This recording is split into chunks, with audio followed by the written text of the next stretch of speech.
Hey everyone, this is Kevin from thechesswebsite.com. Today we're going to be going over Game 1 of the 2013 World Chess Championships between the reigning champion Anand and the highest rated player in the world, Magnus Carlsen. Getting here by winning the Candidates Tournament that we covered earlier this year. To give you all some context, the tournament is 12 games long. Each sides will play white and black 6 games each respectively. Each game for the first 2 hours, or for the first 40 moves, they get 2 hours. After that, for the next 20 moves, they get an additional hour. Then after that, they get 15 minutes for the rest of the game. And after each move, they get an additional 30 seconds on the clock. So in the first game, we actually have Magnus Carlsen playing the white pieces, and Anand's going to be defending with the black pieces. Magnus Carlsen decides to start with knight to f3, the Reti opening. Really flexible opening that allows him to go into many different variations. Again, both of these players have been preparing many different openings as far as white, as far as black. Magnus Carlsen likes to avoid some of the more heavily theorized openings because he feels like he's just a better player, and so he doesn't want to go down a path that maybe Anand or someone else has studied over and over and over.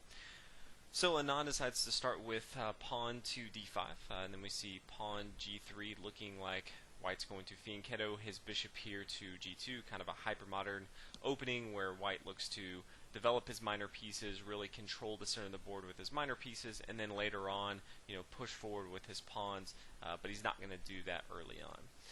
Anand defends with pawn to g6, looking like black's going to do the same thing, fianchettoing his own bishop here on g7, and we see that, and we see both bishops come right here. And then after the pawn pushing forward to d4, we have pawn c6, and then castling on the king side, and then knight here to f6. And this really brings us to, this is kind of a Grunfeld defense from black. Very strong, but again, it's, in my opinion, more of a drawish defense. Not really going to get into any crazy lines that you really have to figure out, okay, what happens if I go down this crazy path. It's pretty straightforward. It's really hard to get out of a line, even if your opponent has prepared something really juicy for you. It's really hard to fall into some mind traps. So again, the first game, I personally didn't really expect a lot of fireworks, and so that's kind of what you're seeing from this opening from both sides.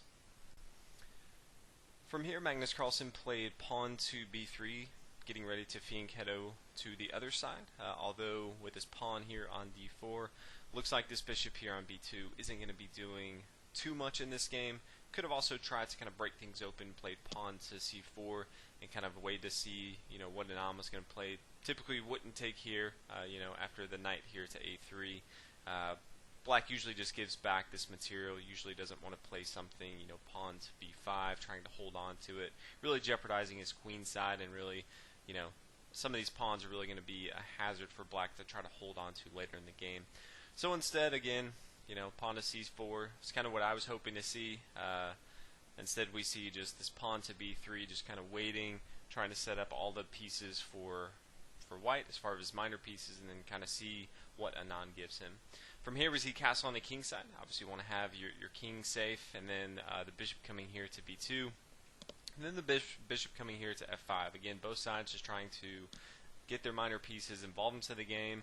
They don't want to take any material right now, which again is pretty common, I think, for game 1 of the World Chess Championships. No one wants to make a mistake or get into any crazy lines on the first day.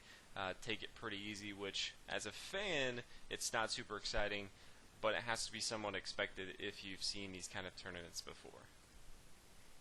We see Magnus Carlsen respond with pawn to c4 now. Pushing forward, he does have this extra protector here with his pawn here on b3. So this makes some sense. Again, this bishop here on b2 isn't doing too much, but it is developed, so he needs his knight and his queen developed, and then he has his rooks connected.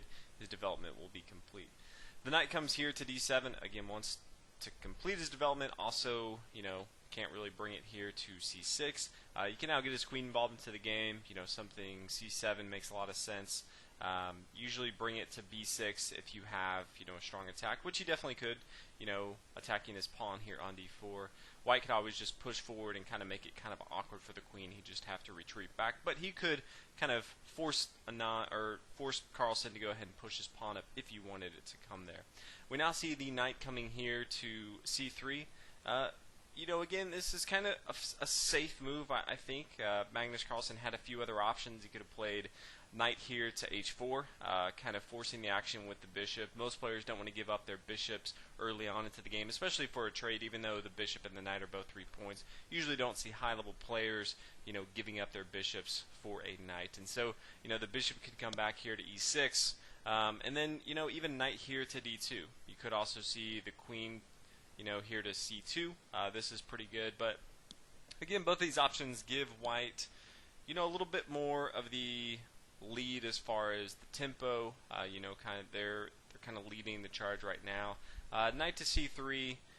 Again, I think it's just kind of a safe move. I don't really foresee any fireworks going on in the middle here, which we'll see later on.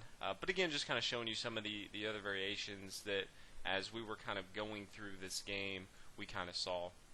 So from here, Anand decides to go ahead and take, and then after the recapture, we see the knight come here to b6, again attacking this pawn on c4.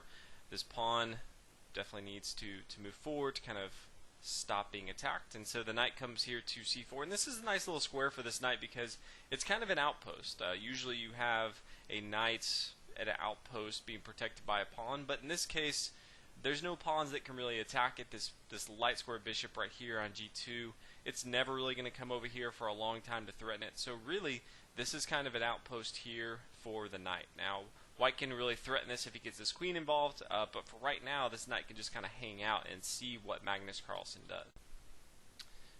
This knight's also attacking the bishop here on b2. White has a few options. He could always play, queen here to b3, attacking this knight.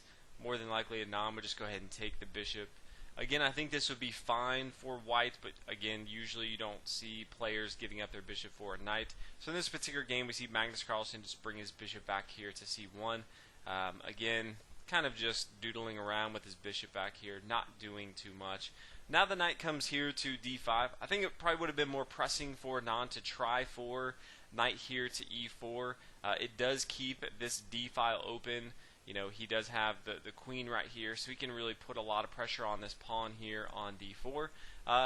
But again, this is going to be a more complex line than just coming here to d5, kind of locking up this d file. And again, in my opinion, going to a drawish type of game. And that's kind of what we see, especially the first game if you're playing as black, knowing that if you draw this entire tournament, you still regain the championship.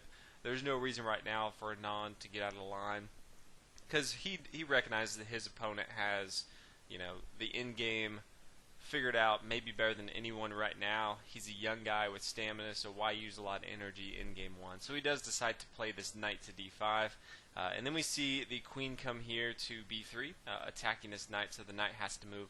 The knight comes back here to a5, and again, we are now 13 moves in, and unfortunately the game is pretty much over. We now see the queen come back here to a3, and then the knight back here to c4, and then we're just going to repeat moves. And the game actually ends in a draw just a couple moves later on threefold repetition. And so we could see something different, after the knight comes here. We could eventually see the queen come back here to b2, but again, the knight can just come back here to c4. The queen can't take here on b7 because, again, this knight would just fall right here on c3.